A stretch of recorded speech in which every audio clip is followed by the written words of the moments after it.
विद्यार्थी मित्रांनो, कालच्या आपल्या पिरियडमध्ये आपण मराठा सत्तेच्या उदयाची कारणे पाहत असताना ज्या काही धार्मिक परिस्थिती आणि आर्थिक परिस्थिती या परिस्थितीची माहिती पूर्णपणे अभ्यासली. आत्तापर्यंत आपण मराठा सत्तेच्या उदयाची कारणे पाहत असताना चार प्रमुख ज्या काही परिस्थिती किंवा बदलाची पार्श्वभूमी पाहिली. त्यामुळे मराठा सत्ता उदय होण्यासाठी एक कारण ठरलं गेलं. त्यामध्ये राजकीय परिस्थिती ही महत्त्वपूर्ण होती आणि राजकीय परिस्थितीमुळे तत्कालीन स्थितीमध्ये मराठा सत्तेच्या उदयापूर्वी राजकीय परिस्थिती कशी होती आणि ही राजकीय परिस्थिती मराठा सत्ता किंवा मराठ्यांच्या सत्तेच्या उदयाला कारणीभूत कशी ठरली याबद्दलची माहिती पाहिली. त्यानंतर 2 नंबरच्या पॉईंटमध्ये आपण सामाजिक स्थिती कशी होती याबद्दलची माहिती पाहिली. 3 नंबरच्या पॉईंटमध्ये धार्मिक स्थिती कशी होती याबद्दलची माहिती पाहिली आणि 4 नंबरच्या पॉईंटमध्ये आर्थिक परिस्थिती कशी होती याबद्दलची माहिती पाहिली. या चारही परिस्थितीचा विचार करता तत्कालीन स्थितीमध्ये जो काही मराठा सत्तेच्या उदयाची कारणे पाहत असताना या चारही स्थितीच्या आधारावर काही पॉईंट आहेत ते मराठा सत्तेच्या उदयाची कारणे म्हणून ओळखली जातात. आत्तापर्यंत तुम्हाला व्यवस्थित समजावं यासाठी म्हणून राजकीय कारणे, सामाजिक कारणे, धार्मिक कारणे आणि आर्थिक कारणे ही वेगवेगळ्या पद्धतीने आपण त्याची मांडणी केली. आजच्या आपल्या या भागामध्ये या चारही बाबीवर किंवा तत्कालीन परिस्थितीनुसार मराठ्यांच्या उदयाची कारणे किंवा मराठा सत्तेच्या उदयाची कारणे जे काही कारणे आहेत ते 16 कारणे आपण पूर्णपणे अभ्यासणार आहोत. तर मराठा सत्तेच्या उदयाची कारणे पाहत असताना आपण वेगवेगळ्या विचारवंतांचं मत समजून घेतलं.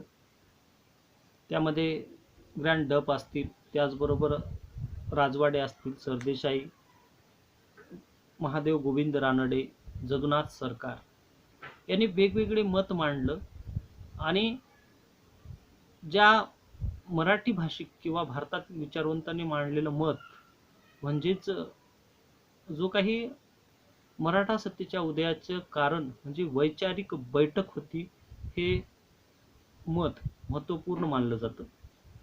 आता मराठा किंवा मराठ्यांच्या उदयाची कारणे पाहत असताना नंबर 1 चा पॉईंट तो म्हणजे मराठ्यांची भौगोलिक परिस्थिती किंवा महाराष्ट्राची भौगोलिक परिस्थिती. आता मराठ्यांच्या उदयाचा विचार करता या ठिकाणची भौगोलिक परिस्थिती लक्षात घेता भारताच्या उर्वरित भागापेक्षाही महाराष्ट्राचा भूगोल हा निश्चित वेगळा समजला जातो आणि वैशिष्ट्यपूर्ण समजला जातो. त्याचं कारण म्हणजे तत्कालीन स्थितीमध्ये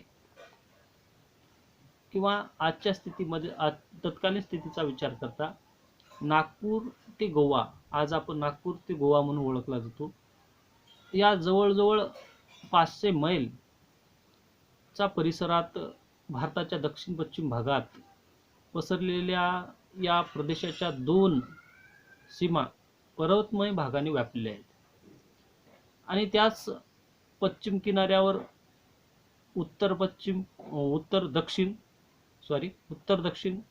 पसरलेला पश्चिम घाट किंवा सह्याद्री म्हणून ओळखला जातो आणि उत्तरेला पूर्व पश्चिम पसरलेला विंध्य व सातपुडा पर्वताच्या रांगा. यामुळे या प्रदेशाचे 3 नैसर्गिक विभाग पडले गेले.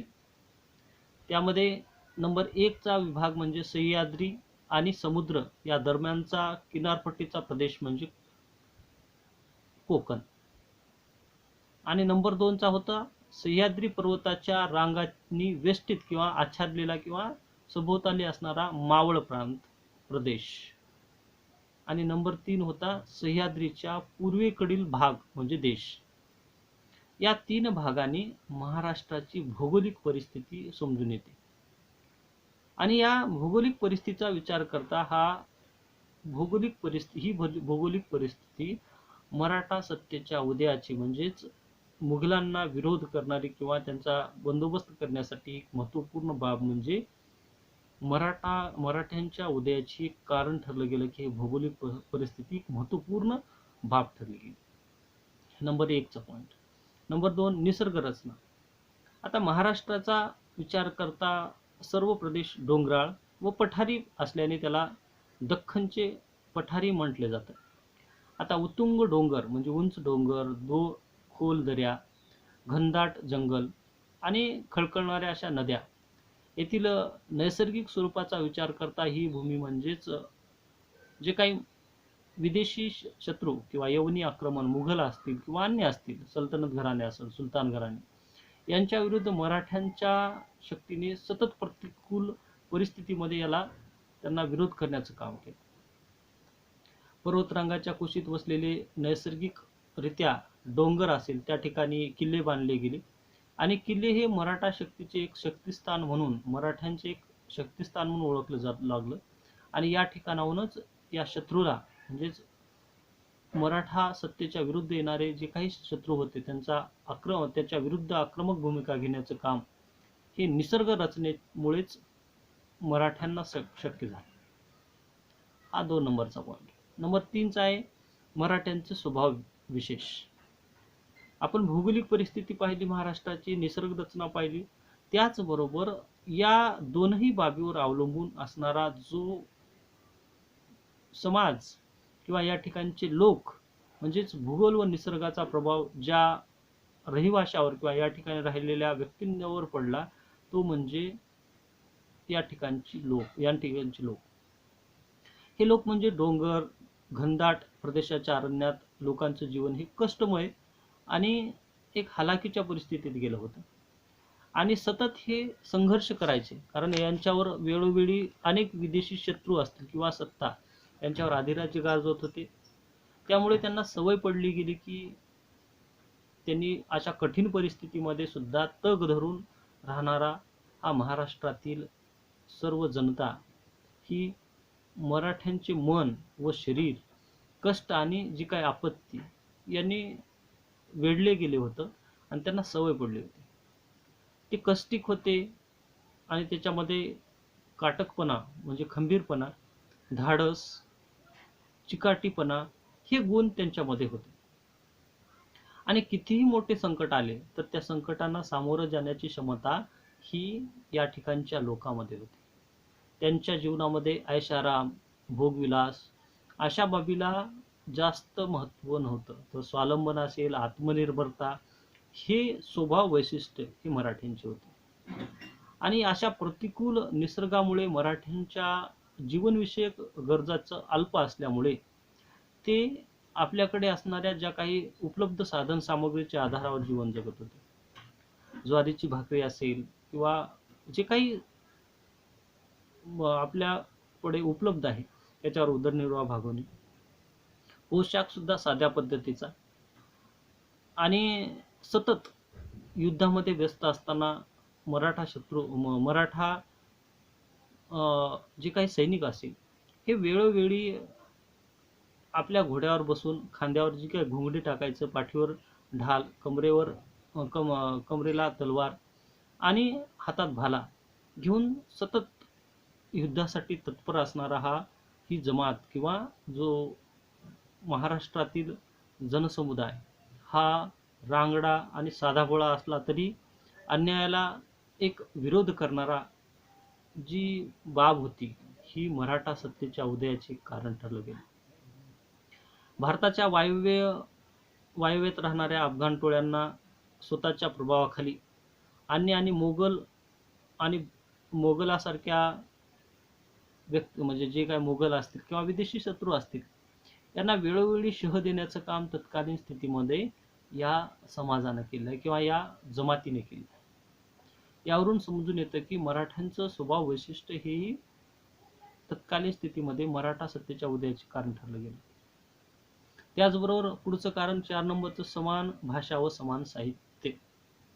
आता मराठी भाषा ही अनेक लोकांची एक म्हणजे सर्व महाराष्ट्रातील लोकांची मातृभाषा म्हणून ओळखली जात होती आणि ही मराठी भाषा ही साहित्यामध्ये प्रतिष्ठा मिळवून देण्याचं काम तत्कालीन स्थितीमध्ये संत ज्ञानेश्वरांनी केलं होतं. आणि ही भाषा मराठी माणसाची मन जुळवण्याचं काम सुद्धा या भाषेने केलं होतं. ज्ञानेश्वराने जी काही ज्ञानेश्वरी लिहिली गेली त्यामध्ये त्यांनी अनेक जे काही शूद्र जाती धर्मातील लोकांना एकत्र करून किंवा सर्व जाती धर्मातील लोकांना एक मराठी मायबोली किंवा अमृतालाही जिंकणारी अशी ज्ञानेश्वरांनी भाषा त्यांनी दैनंदिन जीवनामध्ये वापरण्यास प्रारंभ केली. पुढे विवेक सिंधू असेल, लीळाचरित्र असेल, त्याचबरोबर तत्कालीन स्थितीमध्ये मराठी भाषेमध्ये अशी प्रगत स्वरूप निर्माण करण्याचं काम अनेक संत महात्म्यांनी करायला सुरुवात केली. तुकारामाचे अभंग असतील. यामुळे जी भाषा किंवा साहित्य हे हे मराठी माणसं एकत्र जोडणं किंवा एकाच मंचावर आणण्याचं काम तत्कालीन स्थितीमध्ये केलं. त्यामुळे या मराठा सत्तेच्या मराठ्यांच्या उदयाची कारण ठरलं गेलं की सर्व लोक एक भाषा, समान साहित्य किंवा समान विचाराचे होते. त्यामुळे एकमेकाबद्दलची सहानुभूती निर्माण झाली आणि एक नवीन स्वरूप म्हणजे तत्कालीन स्थितीमध्ये एक स्वातंत्र्याची भावना ही महाराष्ट्रामध्ये निर्माण झाली. नंबर 5चा पॉईंट आहे साधू संतांचे कार्य. मध्ययुगीन कालखंडामध्ये सतत होणारे जे काही यवनी आक्रमणे आणि त्यांच्याकडून होणारा जे काही अत्याचार, हा अत्याचार म्हणजे तत्कालीन स्थितीमध्ये होणारा अन्याय अत्याचार हा स्वधर्मावरील जो काही हल्ले, जेव्हा धर्मावर संकट येते तेव्हा ईश्वर अवतार घेतो किंवा धर्माचे रक्षण करतो, हे गीता वचनातील जे काही वाक्य हे सतत या साधू संतांनी मराठी माणसाच्या किंवा महाराष्ट्रातील या जनसमुदायावर केला होता. त्यामुळे तत्कालीन स्थितीमध्ये या अत्याचारी बाबीवर एक हल्ला करावा म्हणजे एक त्यांना शह देण्याचं काम करावं, हे काम साधू संतांनी केलं.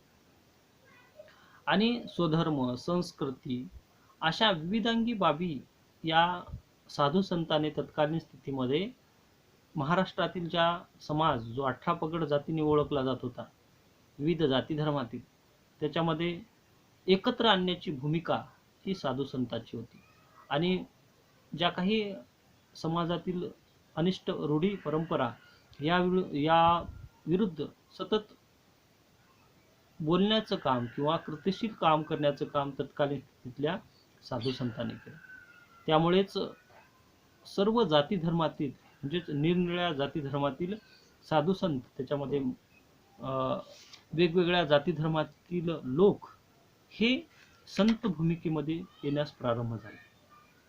त्यामध्ये चांभार असेल, सुतार असेल किंवा जे काही सोनार, न्हावी, शिंपी, वाणी या काळातील वेगवेगळ्या अशा संतांनी, त्यामध्ये नामदेव महाराज, एकनाथ, गोरा कुंभार, सावतामाळी, त्याच्यानंतर नरहरी सोनार, विठोबा खेचर, विसोबा खेचर, जनाबाई, कानोपात्रा, तुकाराम, संत रामदास अशा लोकांनी धर्माचं स्वरूप समजावून सांगण्याचं काम केलं.